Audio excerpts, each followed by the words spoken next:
Tim Pool had Jimmy Dore on his show. I think it was yesterday, and I watched most of it, maybe 75% of it. And there's some good snippet parts I have taken out, Nick, that I just want to play and kind of get our reaction, kind of talk about, because there are some good points, particularly when they talk about Ukraine. Yeah, I didn't get a chance to see it because I was doing Nick and Night. Obviously, I was like, and I know it was so I was like, all right, I'll see if CJ covered, but we see. Let's check it out. Yeah, and like I was saying before we started the stream, like I don't know Tim Pool and Vouch and Hassan Pike. Those are people that are on the left that I never encountered. Like they're never in my feed. Yeah, so I don't know anything. Culture warrior. He's mostly a cultural warrior. Yeah, I never know about him.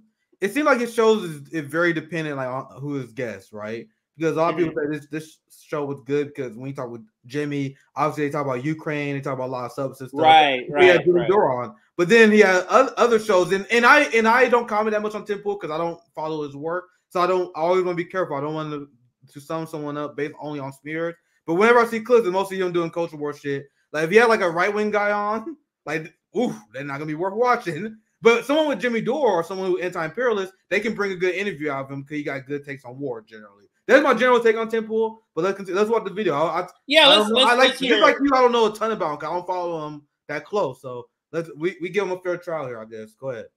Yeah, so I got about 4 different clips. They're all about 2 minutes each, and let's listen to this first one. If you want to stop at mid, we can do that and talk if they say something you want to comment on. To 30,000 feet, and I'll ask you, this is what snapped you out of it, or like made you realize the media is lying, or what?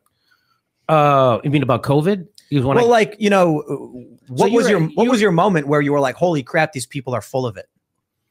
I mean, you probably always felt that about the corporate press. So I've always felt that about the corporate press, but then I didn't understand was what happened with Trump is that people like, and it wasn't just TYT, but that was the people I was a part of, right? And they just became the opposite of what they're supposed to be, right? They're supposed to push back against the corporate narrative, even when if it's somebody that they hate against Trump, you're supposed to tell the truth, and they wouldn't do it. And they just kept repeating CIA and FBI talking points about everything, including Julian Assange, which was disgusting. As they were, I'm debunking the bullshit articles about Julian Assange and Paul Manafort visiting him at the embassy in London, even though they don't have any pictures of it. I'm debunking that in their studio. They come on after me and they push that story.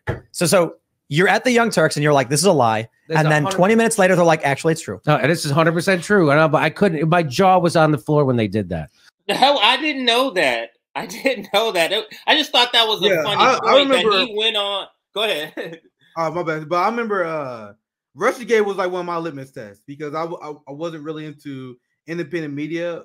When I started selling cars, like when you sell cars, you got a lot of free time, right? In between customers. So that's when I really started listening to, cause I was like, I ain't about to listen to corporate media. So I started listening to I'll listen to a lot of different sources, even people I would disagree with. So then that's why I would like stumble on like a random TYT clip. That's when I would like stumble on a random Calculenti clip because they'd be like the people that boosted by like the algorithm, whatever. Then whenever I saw like Russiagate, because that's especially when the time I started really following this stuff, is like anyone who puts that shit out, like you're disqualified. It's so mind-numbingly dumb. The way before like online Discord was really a thing, I was following politics during the Iraq War. Like to me, that was my first radical position.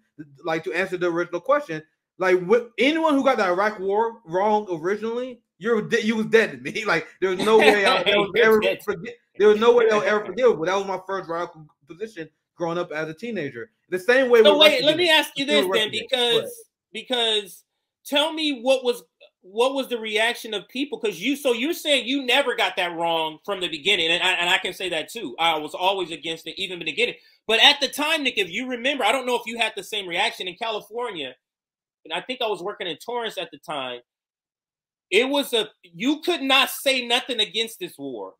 Like people would look at you and talk, like literally it was people fighting if you even would be saying if I was an adult, I would have gotten in trouble. Lockstep like that. Go ahead.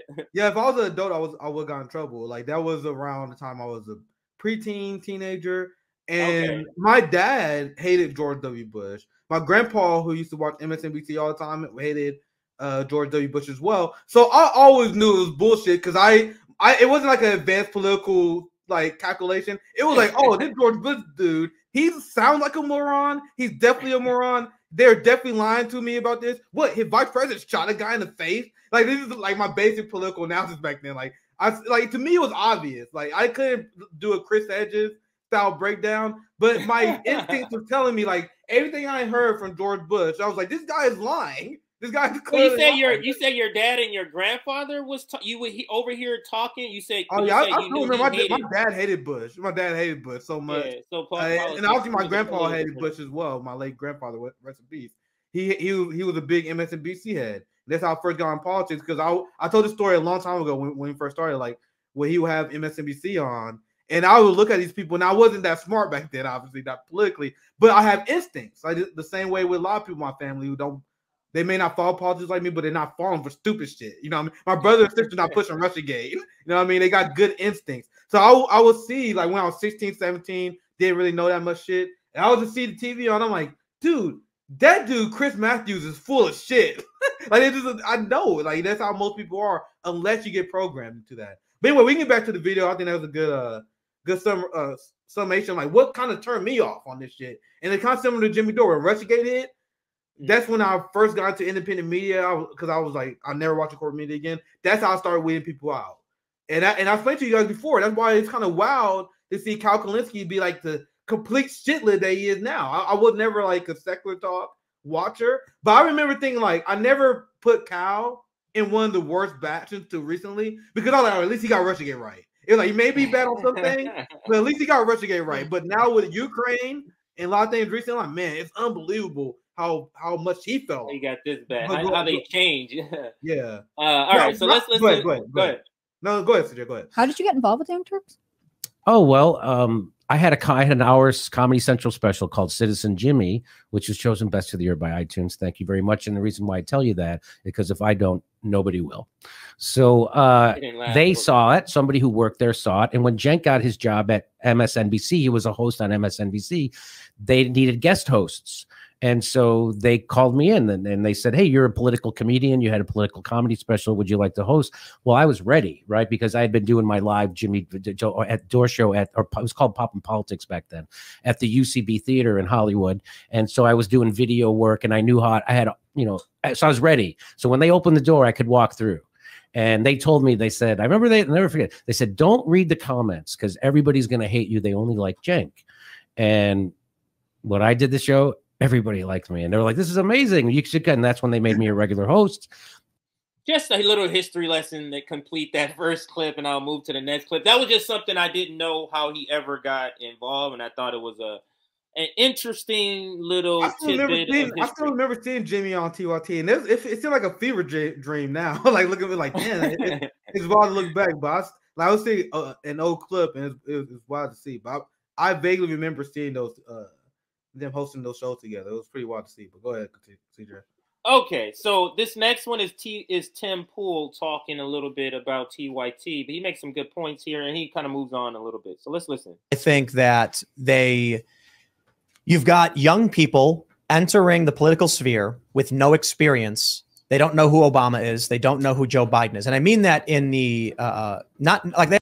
Let me back it up a little more to give it a little more context. It feels like it might. Because I know what he's talking about, but if you haven't watched the whole thing, you may need a little more context. Let me go back another 15 seconds. Swastika great again, the wheel of life that the Nazis ripped off. But like calling it the Young Turks when they created the Armenian, I don't understand that, Cenk. Like, here's what I think with the Young Turks. I think that you've got young people entering the political sphere with no experience. They don't know who Obama is. They don't know who Joe Biden is. And I mean that in the not like they've obviously heard the names. Yeah. But they don't know what they did. And this is a really great example of this is when we had Vosh on the show. I think you know who Vosh is? Mm-hmm. He said, when I asked him, like, don't you know about what Joe Biden did when he was in the Obama administration? I mean, from 08 until 16, he goes, I was in high school. I don't even know anything about that.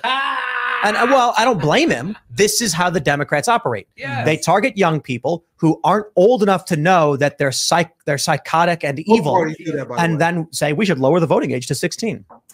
So for the Young Turks. But do you get the point he's making? Is that something you ever considered or thought about, that like they target younger people? Like, do you feel you were targeted by the Democratic Party when you were younger? They target younger people who didn't know. Maybe you were a bad example because you seemed like to be political when you were younger. I was done after Obama. Like the last time I ever voted for Let's Do Evil, it was 2012. And then after I got more knowledgeable of what Obama did, I was done. I voted for Joe Stein in 16. So I was like, "You're not getting me, motherfuckers! Like I'm not falling for this code." But the new version of this is the Sunrise Movement.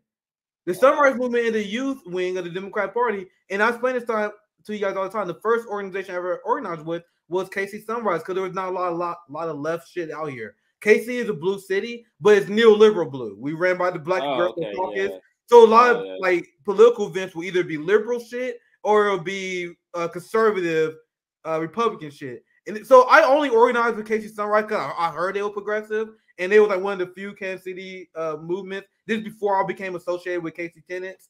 And then I immediately was like, I'm done with this shit. It's like there were some people in the organization that was serious, like the underground activists, but it was all about siphoning people through the Democratic Party and pretending only the Republicans had bad climate policy, which is why the Sunrise Movement endorsed Joe Biden and they endorsed Hillary Clinton. When they endorsed Hillary Clinton, I remember I voted for Joe Stein. I was like, okay, I'm done. Fuck that shit. So to answer your question, there is a new apparatus. It's the Sunrise Movement. It's the Justice Democrats. It's the progressive left, the NATO left that we call out because we see their role is to shepherd otherwise revolutionary people to the Democratic Party. So on this point, Tim Pool is 100% correct. The only thing I will add is that the Republican Party does the same thing. They got youth Republican, like church, like the whole church apparatus is about getting people to vote for Republicans. They got youth Republican leagues.